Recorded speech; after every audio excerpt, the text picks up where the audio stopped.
అబ్బో ఇక్కడ కేజీ చీరలు కొంటే అర కేజీ చీరలు ఫ్రీ అంట. మంగళ్య షాపింగ్ మాల్, కేజీల్లో సేల్, టన్నుల్లో ఆనందం. అంతస్తుల విలాసవంతమైన క్రూజ్ కార్డిలియా విశాఖ వచ్చేసింది. ఎప్పుడెప్పుడు ఈ జర్నీని ఎక్స్పీరియన్స్ చేయాలి అని ప్రతి ఒక్కరికి ఒక ఎక్సైట్మెంట్ ఉంటుంది. సో కార్డిలియా స్పెషాలిటీస్ ఏంటి, ఫుల్ డీటెయిల్గా తెలుసుకుందాం. ఎలా చార్జ్ చేస్తున్నారు, లోపల 11 ఫ్లోర్స్లో ఎలాంటి ఫెసిలిటీస్ మనం ఎంజాయ్ చేయగలుగుతాం, సో ఏ ప్రాంతాన్ని ఇది టచ్ చేస్తూ వెళ్తుంది, ఇలాంటి గ్రేట్ ఎక్స్పీరియన్స్ మ్యారిటైమ్ ట్రావెల్ అని చెప్పుకోవచ్చు. So Andhra Pradesh tours and travels నుంచి విజయ్ మోహన్ గారు మనతో పాటు ఉన్నారు. Hi sir. సో కార్డిలియా వచ్చింది అనేటప్పటికీ ఒక థ్రిల్ ఎక్స్పీరియన్స్ అండ్ ఏదో తెలియలేని ఉత్సాహం కూడా వస్తూ ఉంటుంది. జనరల్గా చాలామందికి ట్రావెలింగ్ అంటే చాలా ఇంట్రెస్ట్, బట్ ఇలాంటి లగ్జీరియస్ ట్రావెల్ అనేటప్పటికీ ఇంకాస్త ఇంట్రెస్ట్గా ఉంటుంది. సో ఎట్లా ఉంటుంది, రెస్పాన్స్ ఎలా ఉంది ప్రజెంట్? మా రెస్పాన్స్ అయితే చాలా బాగుంది. ఎందుకంటే నిన్న అట్టించి వచ్చిన షిప్ ఏదైతే Chennai to Vizag 2 nights sailing అని షిప్ ఫుల్ వెళ్ళింది. ఇవాళ కూడా ఆల్మోస్ట్ షిప్ చాకో బ్లాక్ ఏదైనా కొన్ని అంటే మనకి 2 bed 3 bed 4 bedలు అక్కడ కొన్ని ఖాళీలు ఉన్నాయి. బట్ అదైతే షిప్ అయితే కంప్లీట్లీ ఇవాళ కూడా సోల్డ్ అవుట్ అమ్మా. ఈవెన్ 7th voyage కూడా 90% సోల్డ్ అవుట్. 14th కూడా ఇప్పుడు షిప్ వచ్చిందని ఎప్పుడైతే తెలిసిందో ఆటోమేటిక్గా లాస్ట్ మినిట్ బుకింగ్స్ వచ్చి షిప్ అయితే ఫుల్గా వెళ్ళిపోతుందమ్మా. సో పబ్లిక్ నుంచి ఇంత హ్యూజ్ రెస్పాన్స్ వచ్చినప్పుడు ఎందుకు ఇంత టైం పడుతుంది? 2 years గ్యాప్కి ఏమైనా రీజన్స్ ఉన్నాయండి? అమ్మ యాక్చువల్గా ఏంటంటే విశాఖపట్నం వాళ్ళు ఎప్పటి నుంచో వద్దాము, ఎందుకంటే లాస్ట్ ఇయర్ కూడా చెన్నైలో వాళ్ళు స్టేషన్ చేసుకున్నారు. గతంలో కూడా ఏమైందంటే వైజాగ్ రావడానికి కారణం చెన్నై కొలంబో ఇష్యూ ఎప్పుడైతే వచ్చిందో, కొలంబోలో ఎప్పుడైతే కొన్ని అన్రెస్ట్ వచ్చినాయో ఆ షిప్ని ఎక్కడో వచ్చి డైవర్ట్ చేయాలన్నప్పుడు మేము వెళ్ళి బాంబేలో కూర్చుని వాళ్ళతో మాట్లాడిన తర్వాత వాళ్ళు ఫస్ట్ ఏమన్నారంటే వైజాగ్ అనేది వాళ్ళకి ఆ డెస్టినేషన్ లేదు, అలా కాదు, we are the 9th richest city అని మనం వాళ్ళకి పర్సేట్ చేసిన తర్వాత okay we will try 3 voyages అన్నారు. వాళ్ళు 3 voyages ఎప్పుడైతే ఓపెన్ చెప్పారో షిప్ వెంట్ సోల్డ్ అవుట్. ఎప్పుడైతే సోల్డ్ అవుట్ అయిందో ఫస్ట్ 2 voyages షిప్ని దాన్ని 3 monthsకి ఎక్స్టెండ్ చేశారు. అలాగా మనందరికీ మన ప్రాంతం వాళ్ళకి అట్లీస్ట్ క్రూజ్ అనేది ఏంటి, క్రూజ్ ఎక్స్పీరియన్స్ అనేది ఏంటి అనేది మనకి అది ఒక అద్భుతంగా అందరూ అంటే మనకి 1800 passengers ట్రావెల్ చేస్తారు ఒక్క క్రూజ్ డిపార్చర్లో. సో అట్టించి 1800, ఇట్టించి 1800, 3600 ఇంటూ ఆల్మోస్ట్ 12 voyages. ఆ జనం అంతా ఈ ఎక్స్పీరియన్స్ అయితే చూసారండి. చెన్నై టు విశాఖ, సో ఈ మధ్యలో ఈ ట్రావెలింగ్లో ఎక్స్పీరియన్స్ ఎలా ఉంటుంది? అంటే జనాలు ఇంత ఎఫర్ట్ పెట్టి మనం వెళ్ళొచ్చా, ఇంతవరకు అందులో ఎలాంటి ఎక్స్పీరియన్స్ ఉంటుంది, అంత మనం ఎఫర్ట్ చేయొచ్చా అనే వాళ్ళకి ఫుల్ డీటెయిల్గా మనం ఐ డ్రీమ్ నుంచి ఇవ్వచ్చు. అమ్మ ఇప్పుడు ఈ షిప్ ఏంటంటే ఇట్ వాస్ ఆల్మోస్ట్ 796 cabins. దీంట్లో 300 ఏమో ఇన్సైడ్ స్టేట్ రూము, 400+ ఏమో ఓషన్ వ్యూ, బాల్కనీ క్లాస్ ఒక 63, then we have 5 suites and 1 chairman suite అన్న. This is the constitution of the cruise. ఇప్పుడు దీంట్లో ఏంటంటే 2 nights మనం ఎప్పుడైతే అక్కడ మనం ఈ మధ్యాహ్నం we can check in from around 11:30 అమ్మ, 11-12 సో లంచ్ ఆన్ బోర్డ్ అవుతుంది. సో ఎప్పుడైతే షిప్ సేల్ అయిందో, ఎప్పుడైతే ఇంటర్నేషనల్ వాటర్స్ వచ్చిందో బారు క్యాసినో 2 ఓపెన్ అయిపోతాయి. సో ఈ లోపల ఏమవుద్దంటే అందరూ బయటికి వెళ్ళటం, బయట చూడటం, షిప్ ఒక ఎక్స్పీరియన్స్, షిప్ తిరగటానికి అట్లీస్ట్ మనకు 3 hours 4 hours పడుతుందమ్మా. అంటే మన ఫెసిలిటీస్ అన్నీ మనం చూసుకుని వచ్చి బయటికి వెళ్ళేప్పుడు షిప్ ఎప్పుడైతే సేల్ అవుతుందో సేలింగ్ ఎక్స్పీరియన్స్ అందరూ బయటికి వెళ్ళి మనకి లాస్ట్ లైట్ పోయిన వరకు అందరూ బయట ఉంటారు ఆ ఎక్స్పీరియన్స్ చేసుకోవడానికి. దాని తర్వాత క్యాసినోస్ రన్ అవుతాయి, దెన్ నైట్ ఎంటర్టైన్మెంట్ స్టార్ట్ అవుతుంది. There will be shows, 3 shows ఉంటాయి. Then you have a midnight show only for adults. అలాగే చిల్డ్రన్కి there are so many facilities, games ఆడుకోవడానికి. There is a small carroms, TT, అంటే board చాలా facilities ఉంటాయి. Main ఏంటంటే జనరల్గా షిప్లోకి వెళ్ళిన వాళ్ళందరూ ఏదంటే ఇది గో ఫర్ ద క్యాసినో, అంటే 20 to 25% వెళ్ళేది క్యాసినోకి. Then 20 to 25% they go for fun entertainment. So and there is ఒక 20-25-30% ఫ్యామిలీస్ వెళ్తారు. So 10-20% they'll go for experience alone. So అన్ని అంటే కేటగిరీస్కి షిప్ ఆ ఎక్స్పీరియన్సెస్ క్రియేట్ చేసింది. Casino for casinos you have 6 bars అమ్మ. 6 bars అనేది it is not a small number. And ఈసారి ఏం చేస్తారంటే they open up the bar in the same cost. ఇదివరకు మనం వెళ్ళి అక్కడ కొనుక్కోవాల్సి వచ్చేది. ఇప్పుడు ఏదైతే ఇప్పుడు ఈ ప్యాకేజ్లో బార్ కూడా ఫ్రీగా వచ్చిందమ్మా. సో దట్ అంటే దీంట్లో ఏంటంటే కొన్ని నార్మల్ బ్రాండ్స్ ఉన్నాయి, but there also good VAT 69 అలాంటి brands normal free. You want go to black label అంటే ఎక్స్టెండెడ్ కాస్ట్ మనం కడితే అది కూడా వాళ్ళు ఇస్తున్నారు. So they have normal, then they have అంటే the second, and then they have premium కూడా. సో 3 రకాల బ్రాండ్లు పెట్టారు. So for alcohol for people చిన్నపిల్లలకి దే వాంట్ సమ్ మనకి రాక్ క్లైంబింగ్ అని వెనకాల ఉంటుంది, there is a swimming pool, there is evening there is a music live band, live entertainment అక్కడ అవుతూ ఉంటుంది. అంటే for the middle age families ఏంటంటే ఇట్ ఇస్ అ బాండింగ్ అమ్మ. పై డెక్లోకి వెళ్తే మనకి ఏంటంటే ఇది కాట్స్ లాగా ఉంటాయి పడుకొని, it's a time for them to catch back. అంటే ఒక బిజీ లైఫ్లో ఒక wife and husband they will have time for themselves. So అన్ని రకాలుగా అంటే క్రూజ్ అనేది world over why it works because అంటే every parameter for everybody on the ship they create some kind of facility అమ్మ.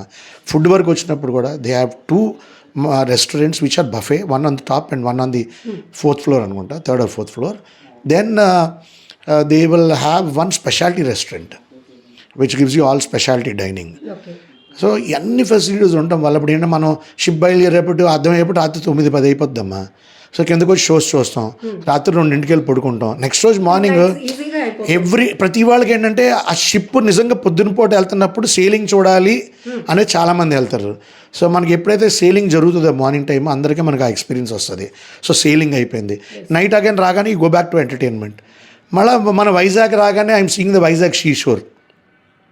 So ఈ 3 ఆస్పెక్ట్లు చాలా మంది క్రూజ్ ట్రావెలర్స్కి ఇట్ అట్రాక్ట్స్ దెమ్ టు షిప్లోకి రావడానికి. So coming to middle class, ఇంత లగ్జరియస్ ట్రావెల్ అనేటప్పుడు ఇన్ని ఫెసిలిటీస్ 11 ఫ్లోర్స్ అన్నప్పుడు ఖచ్చితంగా లైఫ్లో ఒక్కసారైనా ఇలాంటి ఒక థ్రిల్ ఎక్స్పీరియన్స్ జర్నీ చేయాలి అనిపిస్తూ ఉంటుంది.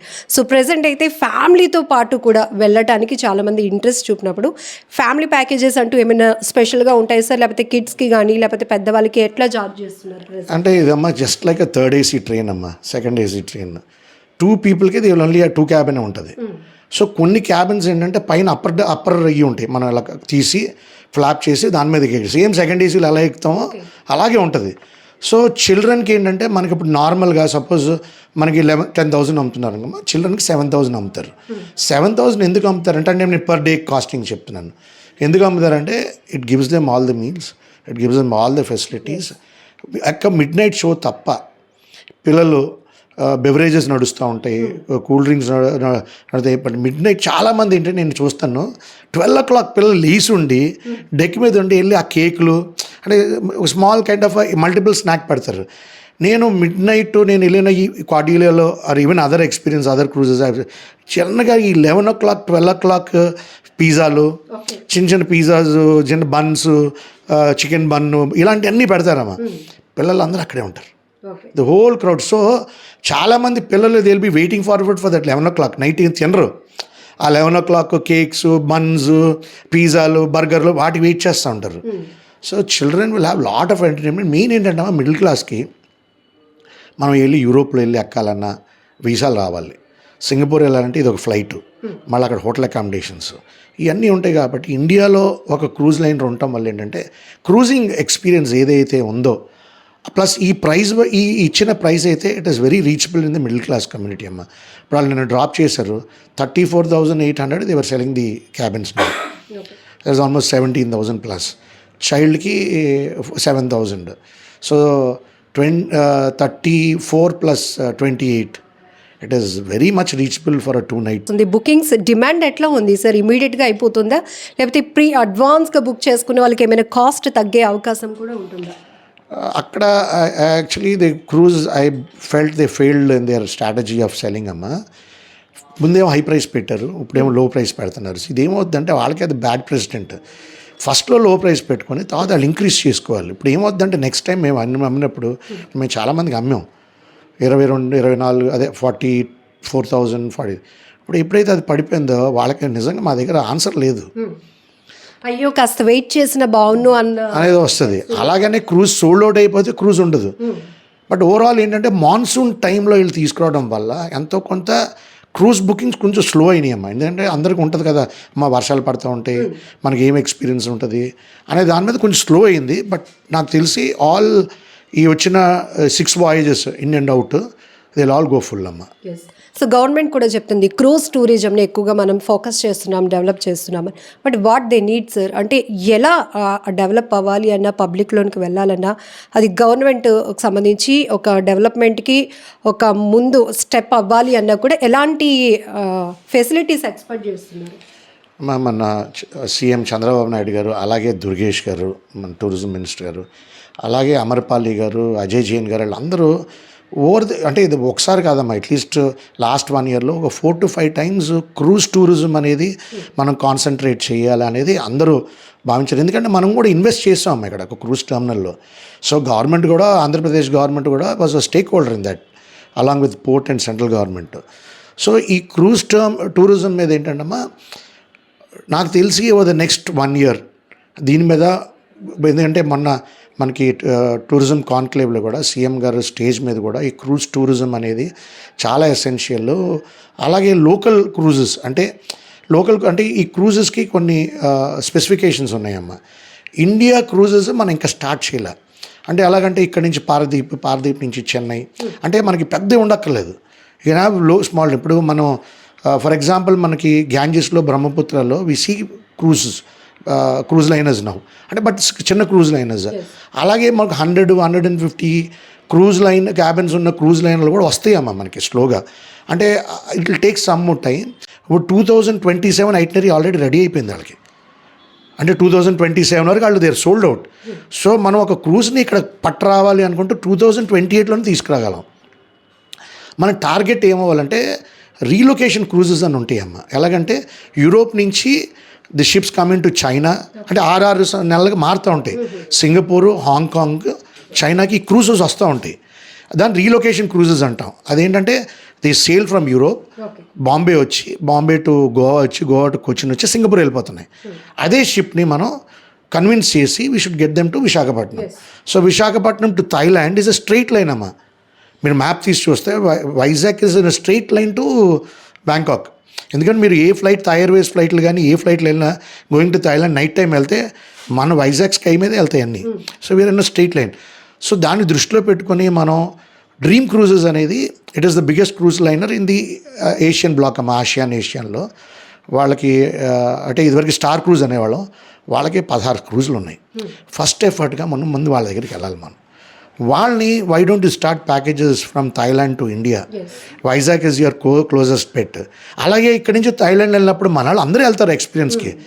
సో అది ఏంటంటే డైలాగ్ చేయాలంటే గవర్నమెంట్ ఆఫ్ ఆంధ్రప్రదేశ్ కూడా మనం ఒక స్టెప్ ఫార్వర్డ్ చేసి పోర్ట్ని కూడా ఒక కమిటీని వేసుకొని port trust, government of Andhra Pradesh, stake holders ఎవరితో మనం మాట్లాడితే ఇది ముందుకు వెళ్తుంది అనేది దృష్టి పెడితే. బట్ సీఎం గారు is very clear. Cruise policy రావాలని ఆయన మనం స్ట్రెస్ చేసి చెప్పారు. గతంలో కూడా మనం మీటింగ్లు పెట్టినప్పుడు కూడా మన దుర్గేష్ గారు కూడా దాని మీద స్పందించి లేదు మనం చేయాలన్నారు. అజయ్ జైన్ గారు మనకి ఒక ఎక్సలెంట్ టూరిజం స్ట్రక్చర్ ఉందమ్మా. Body very good minister. ఆయనకి మనం ఒక్కసారి ఎక్స్ప్లెయిన్ చేస్తే ఆయనకి ఇమీడియట్గా మన భావం ఏంటో అర్థమవుతుంది, మనకి ఏం చేయాలి ఆయనకు అర్థమవుతుంది. కంటిన్యూషన్గా అమర్పాలి గారు, అజయ్ జైన్ గారు యూ హ్యావ్ ద బెస్ట్ అంటే గవర్నమెంట్ సైడ్ నుంచి. సో మేమందరం I think cruise tourism will be the future for. ఎందుకంటే అమ్మా మెయిన్ మనకి థాయిలాండ్ నుంచి ఇక్కడికి వచ్చినప్పుడు can get lot of Buddhist. ఇప్పుడు ఈ బుద్ధిస్ట్ ఏంటంటే చాలామందికి ఇది మనం గవర్నమెంట్ ఆఫ్ ఆంధ్రప్రదేశ్కి దీని మీద చాలా స్పెసిఫిక్ ఏరియాలో వెళ్ళాలి. ఎందుకంటే మనకు ఆసియాలో 220 million బుద్ధిస్ట్ ఉన్నారు. అలాగే చైనా, జపాన్, కొరియా అండ్ తైవాన్లో 680 million ఉన్నారు. అంటే 900 million బుద్ధిస్ట్ ఉన్నారు ఒట్టి ఈ సెగ్మెంట్లో. మొన్న మేము రీసెంట్గా ఒక 14 బుద్ధిస్ట్ మనకి వచ్చారు తొట్లకొండ, బజ్జనకొండ ఈ సైట్లన్నీ చూడటానికి అమ్మ. దాంట్లో ప్రిన్స్ ఆఫ్ కంచన్బూరి వచ్చాడు ఆయన. ఆయన ఏమన్నాడు తెలుసానమ్మా, నేను వీడియో షేర్ చేస్తాను మీతో. ఆయన ఏమనంటే మాకు థాయిలాండ్లో పెద్ద బుద్ధిజం ఉంది, పెద్ద పెద్ద టెంపుల్స్ ఉన్నాయి, పెద్ద పెద్ద స్ట్రక్చర్స్ ఉన్నాయి. కానీ నేను ఇక్కడికి వచ్చిన తర్వాత బజ్జనకొండలో I felt this is the original Buddha, this is the real Buddha అనేది అది ఆ వీడియో ఆయన ఫీల్ అయ్యాడు, నిజంగా చెప్పాడు. సో ఇక్కడ ఏమవుద్దంటే అమ్మా we have the real Buddha. ఇప్పుడు మీరు బజ్జనకొండలో 3 formats ఆఫ్ బుద్ధిజం ఉంటుంది. ఇది stupa, then Buddha statue, then prayer పైన టాప్లో. సో ఇలాంటి సైట్స్ ఎక్కడ లేవమ్మా. అలాగే మనకి బిగ్గెస్ట్ స్టోరీ ఏంటంటే కాలచక్ర. అమరావతి అనే ప్లేస్లో లార్డ్ బుద్ధ ఇక్కడికి వచ్చి ఫస్ట్ సర్మన్ ఆఫ్ కాలచక్ర చేశాడనేది హోలీనెస్ డలైలామా చెప్పారు ఆయన. ఫస్ట్ మనం వీటిని ఎక్స్ప్లోర్ చేసుకోవాలి. ఈ స్టోరీస్ని మనం క్రియేట్ చేసి మనం ఎప్పుడైతే తీసుకొస్తా క్రూజ్ టూరిజం ఆటోమేటిక్గా వస్తుందమ్మా. ఎందుకంటే క్రూజ్ ఎక్స్పీరియన్స్ అవుతుంది, నేను ఇక్కడికి వస్తాను, ఇది చూసుకుంటాను, ఇక్కడికి నేను ఫ్లైట్లో వెళ్ళిపోతాను. So that will survey. అలాగే ఏమవుద్దంటే ఒకవేళ 1 నైట్కి వాయిస్కి వచ్చారు అనుకో 2 నైట్కి ఈ షిప్లోనే ఉంటారు. ఈ 2 డేస్లో మనం టోటల్ సిటీ చూపెట్టచ్చు. సో బుద్ధిజం సైట్స్ అన్ని మనం ఎక్స్ప్లోర్ చేసేయచ్చు. సో ఇవన్నీ ఏంటి అవుతుందంటే మనం వెళ్ళి ఆ క్రూజ్ పాలసీ మీద చిన్న దృష్టి పెడితే ఫార్వర్డ్గా చేయడానికి మనకు ఒక 4-5 అదర్ పారామీటర్స్ వస్తాయి. టూరిజంని కూడా అన్నీ చేసుకోవచ్చు అన్న. ఇప్పుడు మనకి పోర్ట్ టెర్మినల్ పక్కనే మనకి హెరిటేజ్ వాక్ ఉంది. సో మనకి 10 సైట్స్ ఉన్నాయి. దాని మీద ఫోకస్ చేసుకొని క్విక్గా 2 hours ఆఫ్ హెరిటేజ్ వాక్ పెట్టినా చాలామంది they will like to see those heritage sites అన్న. నిజంగా ప్రస్తుతం ఉన్నటువంటి సమాజం దేనికి ప్రయారిటీ ఇస్తుంది? ఆర్థిక సంబంధాల చుట్టూ మాత్రమే తిరుగుతోంది. మళ్ళీ ఎన్నికలంగానే చాలా విరక్తి కలుగుతాను.